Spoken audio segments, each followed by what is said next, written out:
Halo rekan, pada kesempatan kali ini tim Rawanangro mencoba uji lintas tanjakan Singgah Mata hingga sampai ke perbatasan Nagan Raya Aceh Tengah.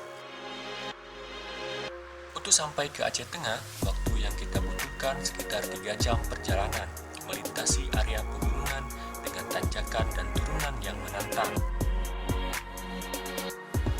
Gunung Singgamata dan sekitarnya adalah bagian dari hutan lindung Nagan Raya yang masuk dalam kawasan ekosistem Loser.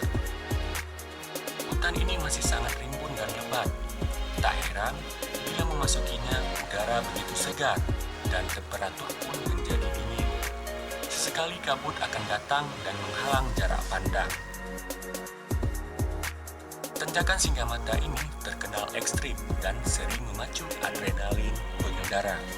Namun kalian harus berhati-hati jika melintas karena sudah banyak kecelakaan yang terjadi di sini.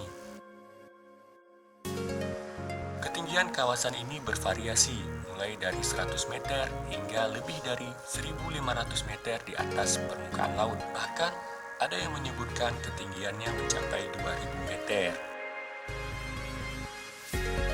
Jalur ini adalah salah satu tempat tertinggi yang dilintasi jalan di Aceh, sehingga wajar telinga akan sedikit berat atau berdering kalau posisi kalian semakin tinggi.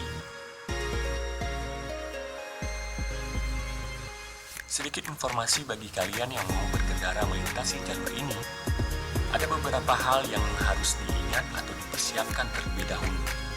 Yang pertama, hindari perjalanan di musim penghujan. Yang kedua, sebaiknya jangan terlalu sore, karena kalau sudah sore biasanya akan berkabut. 3. Perhatikan kondisi fisik Anda dan motor Anda. 4. Untuk motor metik, sebaiknya satu motor untuk satu orang. 5.